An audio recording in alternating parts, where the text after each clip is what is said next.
Today we're going to be looking at some more ProRevenge.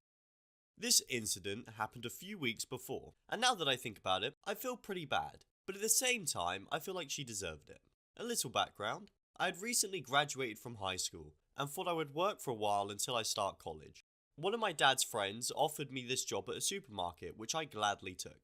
My job was a product promoter, which meant I would give out samples of products to the customers and promote the product.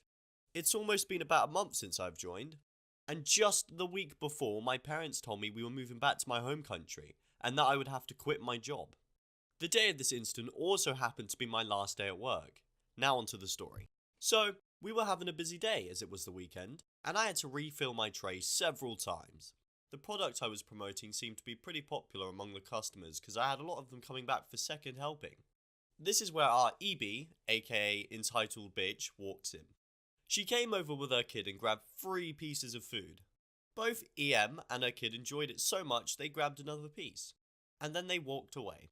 I thought it was the end of it and carried on with my work. Boy, was I wrong. A few minutes later, EK comes back asking for more food.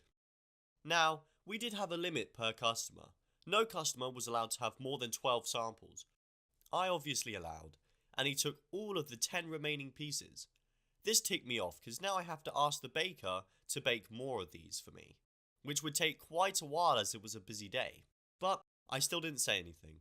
The kid runs back to his mother and I take my tray off to the baker. When I come back, I see EB and EK waiting for me next to my stool. As soon as I get there, EB asks for more samples. Here's how the conversation went. EB: hey, we really like these. Can we have more samples? Me: oh, I'm afraid I don't have any right now. I'm currently waiting for the baker to bake it. How long will that take? Quite some time, maybe around an hour? I saw EB's demeanour slowly changing. EB: an hour? Do you think we have an hour to waste? Ma'am, you could buy the product, it comes with an offer and... You really think I would buy this? I'm not going to spend a penny on this when I can get it for free. That was my impression of an evil laugh if you couldn't tell. That's where you're wrong, ma'am. Because you're not getting it for free. In fact, I'm not allowed to give you any more samples as you've crossed the limit per customer. This really pissed EB off because things weren't going as she planned. She went on about how customers are always right, yada yada yada. Frankly speaking, I stopped paying attention to her and started checking my phone for text. Usually I would get in trouble for using my phone during work, but today was my last day, so whatever. But I suddenly feel EB yanking my apron trying to get my attention. When I looked at her, she said, "You're so rude. Why aren't you paying attention to what I'm saying? You know what? As compensation, I need a box of these products for free." This is when I suddenly thought of an idea. If EB thought she could get away with embarrassing me in front of my co-workers and other customers, we're in a pretty small town where everyone knew each other, then she was wrong. I put on my best smile and politely said, "You know what? You're right. You do deserve it." And I pulled out a box from beside me and handed it to her. She gave me a smug smile and walked away. As soon as she turned, I ran to my manager and asked him if I could clock out early today and promised him I would come back that evening for my send-off party. I then changed into my regular clothes and go out the front of the store to watch the show.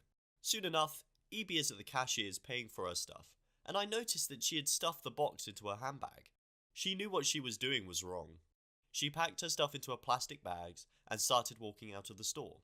But as soon as she gets to the door, the alarm goes off and the security stop her. I could clearly see the panic on her face and I enjoyed it.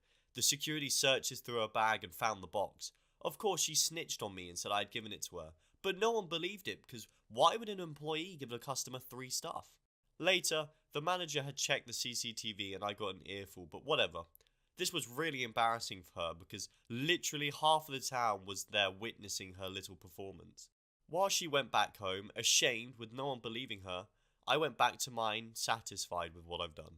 That's pretty smart. I kind of caught on to when he gave the box to her, to what was going to happen, but I'm still pretty happy with the ending. And also, if you're enjoying this so far, please subscribe. It would mean everything. I've been riding, by the way, this is about horses, for close to 20 years, and I love every moment of it. I was taught by a close friend and still ride with her to this day. I'm not immature. I am not immature. Backstory. I was over at her place and tacked up 2 of her horses. One was named Tiger and the other was D.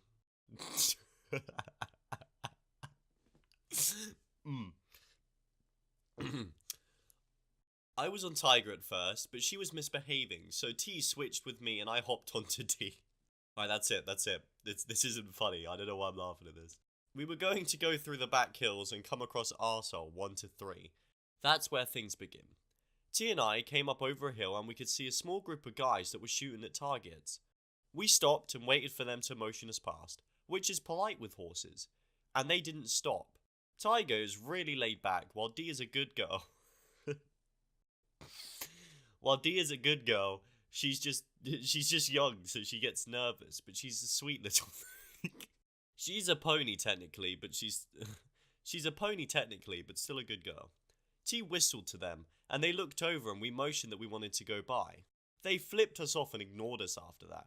Now T has gotten feistier with age, so she looked at me and I'm visibly boiling, so we decided to wait and show them that we weren't backing down. I was in the left of T, and after a few minutes we were considering walking behind them since we have permission to walk through the landowner's property, now called LO. We were about to move when I looked up and one of the guys has shifted his stance and shot off a couple of rounds. I heard one ricochet off the metal around the targets, and we heard it, and then we saw it hit the ground a couple of feet away. I stared for a second, and was wheeling D around as the men laughed, and T let loose with a few choice of words and we took off. Little Pony can run like hell when needed. Tiger was fat at the time, but she was up D's tail as we fled. We stopped halfway up the next hill and I could tell T was livid. I was trying to calm down D as Tiger panted, and was raging once we had all calmed. T was on her phone and jumped off. She gave me Tiger's reins while she walked the half-quarter mile back to take photos of the arsehole 1 to 3. She stomped back and we went a different direction to go around them and finish our ride. We got back to her house, and she asked if I was okay with taking out Tiger while she made a few calls. I told her I'm fine as she walked off. I could hear her shouting from her house, all the way to the barn, but I didn't say anything since it was better that I didn't call about it. She came out after half an hour or so. She called LO and he was furious. His nephew was watching the property, and he had asked if he could go shooting on his little DIY shooting range. LO told him to always yield to the horse riders in the area since he didn't want to hurt us. T went to talk to him to show him the photos of Arsehole 1 to 3, and he confirmed number 1 was the one with the rifle. LO had cut his vacation short to come back and get it sorted out. I didn't see what had happened, but according to T, the nephew got his ass kicked out by LO, and his family shunned him for about 6 months due to the danger he put us and our horses in. If one of the horses had been hit, we would have ended up on the ground at the least. He was banned from LO's property for the rest of his life. His family brought us an apology gift of wine and a few gift cards to the local tack shop. I went to get a new halter for my horses since he broke it, again, and the gift card had $200 on it. I know I'm on ProRevenge to see bad people get, bad stuff happen to them, but it just always surprises me that these people just are terrible people. I'm gonna have to kind of cut this one short because I did plan on wanting to read another one, but I'm very busy now and it was very long, so I couldn't get time to finish it.